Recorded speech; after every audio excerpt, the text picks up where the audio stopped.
Today I'm going to be showing you how to convert an ATX PC power supply to a usable power supply for RC use with smaller chargers like the Superbrain and the B8. These have a lower power requirement, so the 15 amp and the 14 amp will be enough to supply these. First you will need some rosin core solder. You will need some solder paste, a wire cutter, a free Harbor Freight multimeter, Phillips screwdriver, some 4mm HXT female connectors with shrink tube, and a soldering iron. This is the one I use. These are like 15 bucks on eBay. I swear to God, 15 bucks on eBay. 120 volt, 100 watt, and I made the stand so it keeps it out of harm's way and keeps it from, you know. But if you have one of these, don't even bother. It's only like 25-30 watts. It's not going to do the job. It's not going to melt the solder, especially on the inside of the power supply. If you have one of these will work. A little harder to work with because you have to pull the trigger, but they can be used. All right, we've got all our supplies, and we're ready to go, and we'll get this thing converted. Oh, and I forgot to add that you will need some 10 gauge silicone covered wire, hobby wire, to solder to the board to get this. All right, let's get started. All right. First thing you do, cut all the wire ties off of there. Get them out of your way.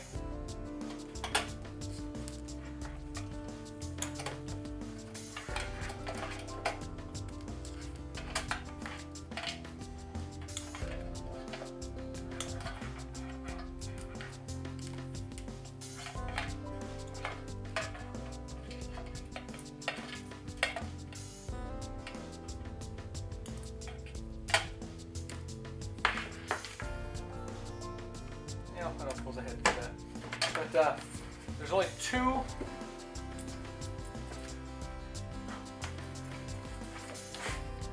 three colors of wires that you will need to be concerned with. That's black, yellow, and the single green with the black next to it. Or any black, actually. We need to find out if this power supply actually works. So snip a green and a black.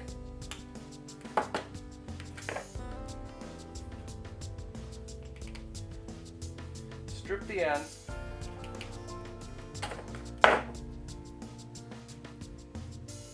Wind them together.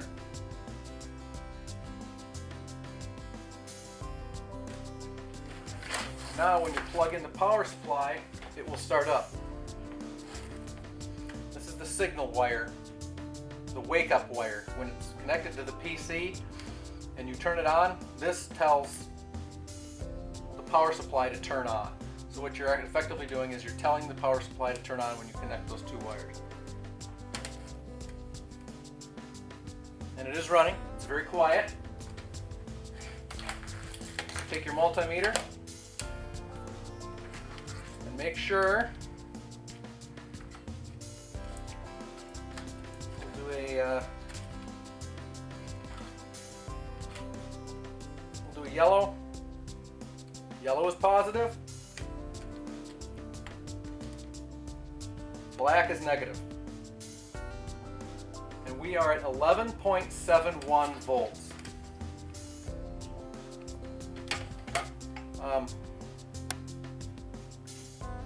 That should go up when we get done. Okay, now that we know the power supply works,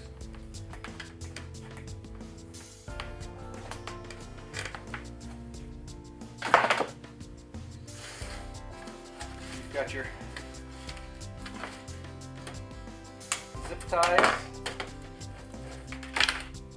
cut. Now let's take it apart.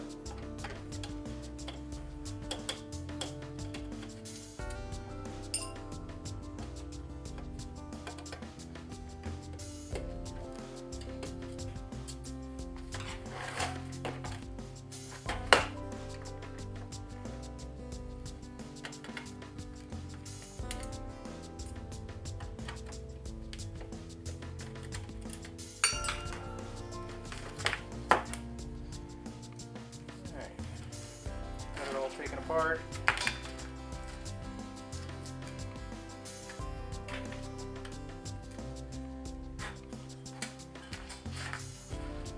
All these wires down here.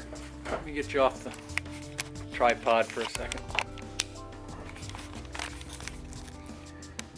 All of these wires down here, with the exception of the green and a black, need to come out of there. Every single one of them. And we got to further disconnect the board. See, this board's been getting hot, you can tell, right? Right there. See the little burn spot? What is that?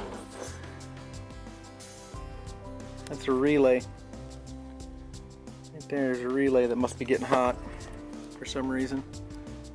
Probably why the computer that this was in went bad. Maybe. I don't know. I don't care. I just need a power supply.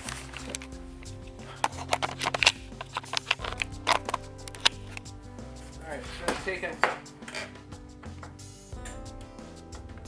the board off.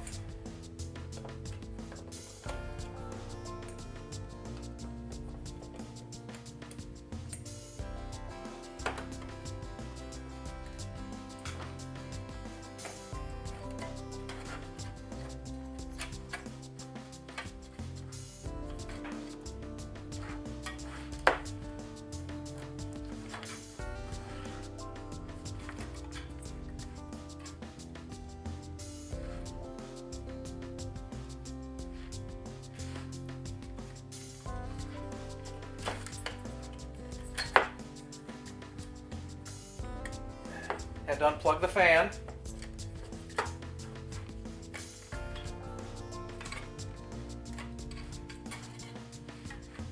Alright. A little dusty. Yes. Oh, this one's gonna be simple. Oh yeah.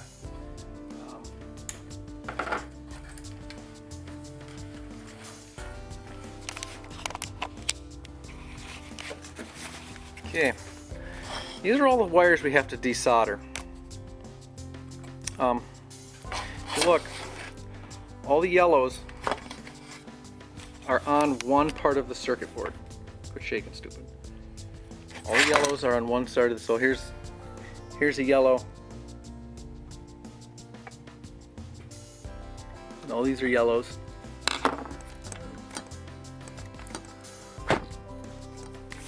You look at the back side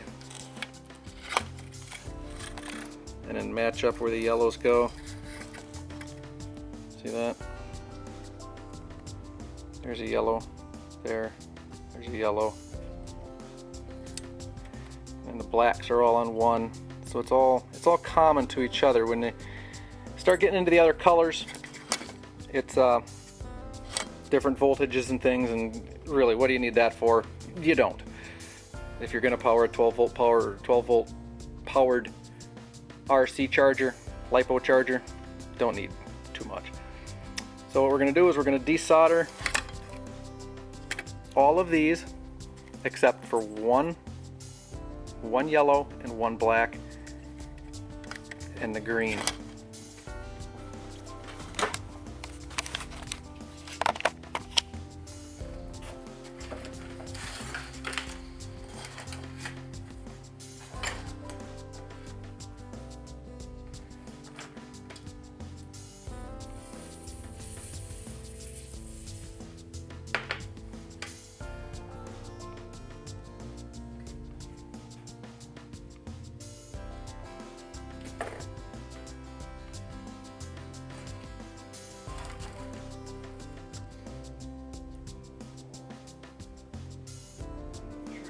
not melting my GoPro.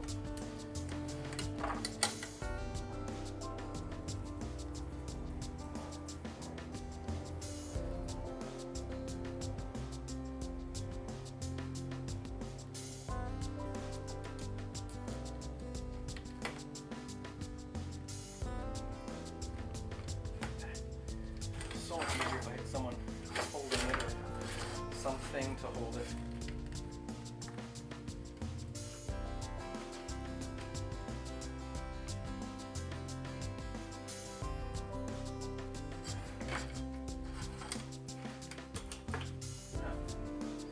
Let's see what the malfunction is. I just can't pull straight.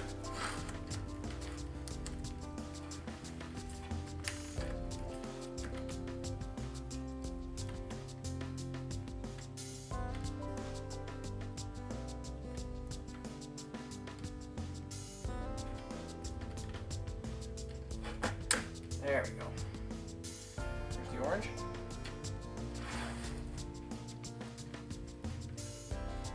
Start going for the yellows. All those are yellow.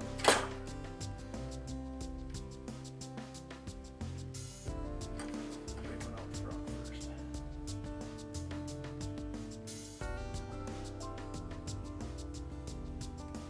You win.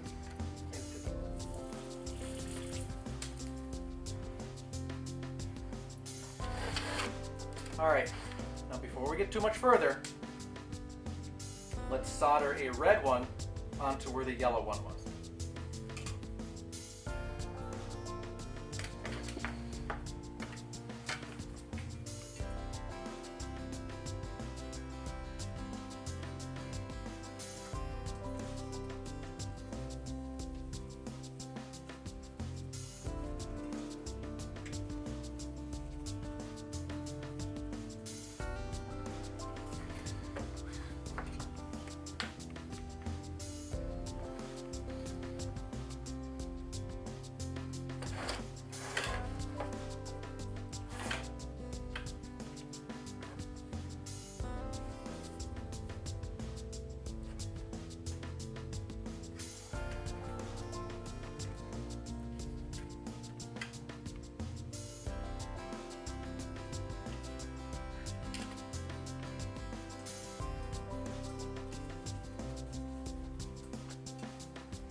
Positive wire.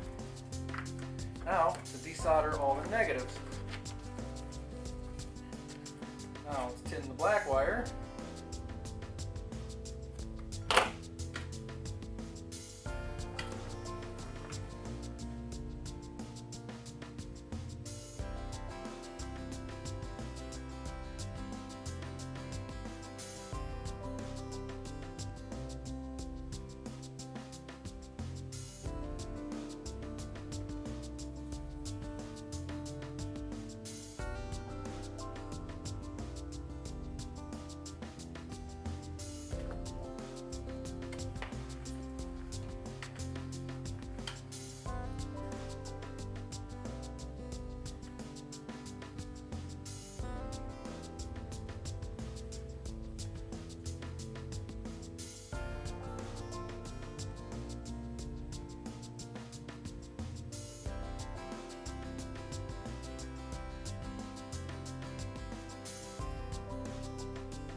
Now what we gotta do,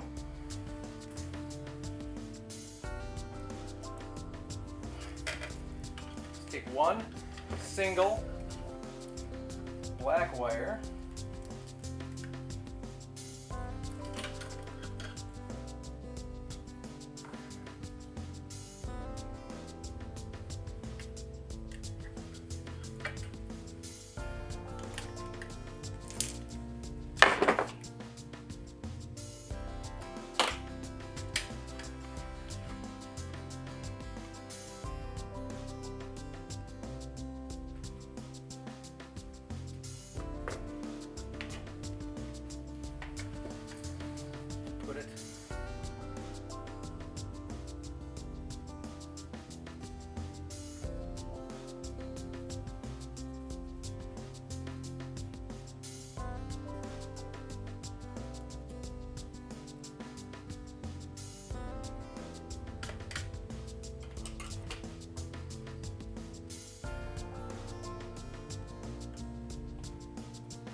Okay, now at this point,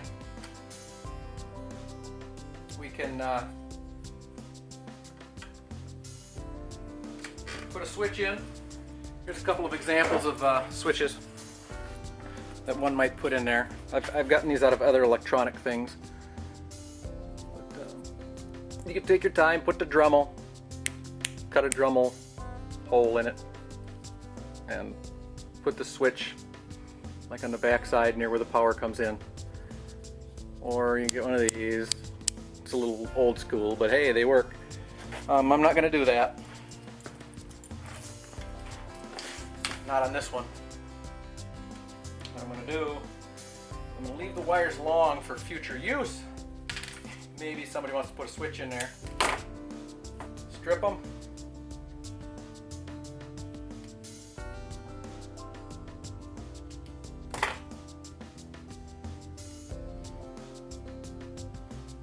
And tie the two together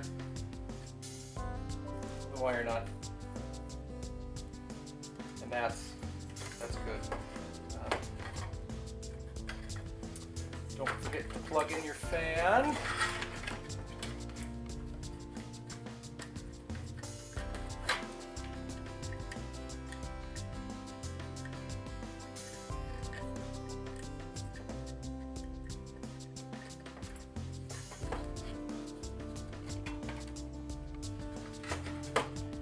And screw the board back down. Go ahead and test it again.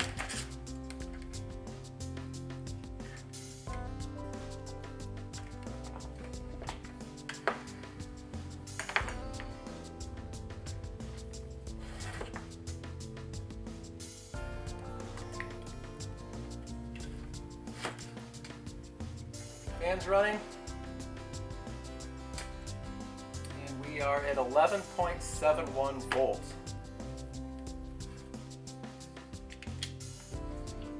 Go ahead and fire this beast up.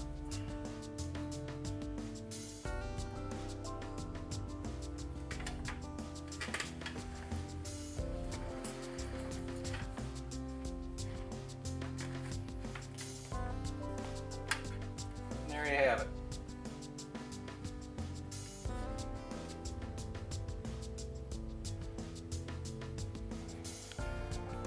Okay, we're all hooked up. Got the iMax set at 6.5 amps for a 5-cell battery. And start.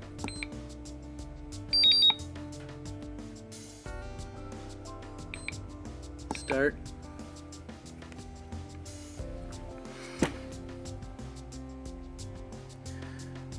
Voltage is staying pretty steady.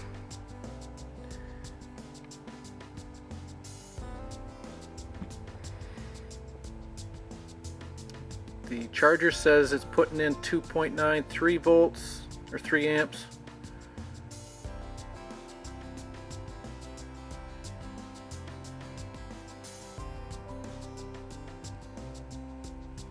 So 5.1 amps.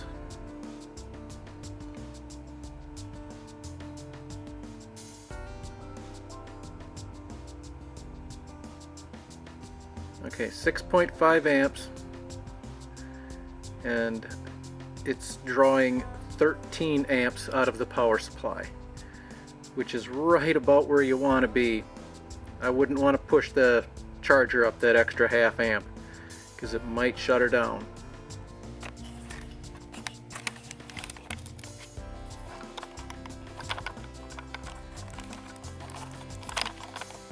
Well, there you have it.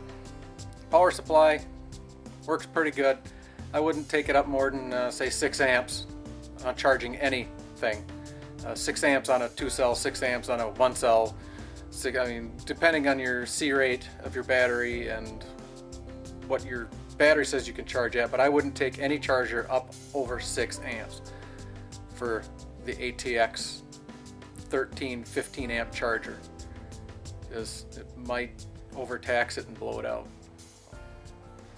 Alright, thanks for watching.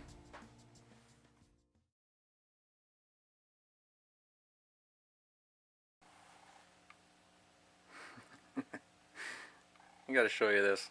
I gotta show you this. Found this shirt. It's my new lab coat.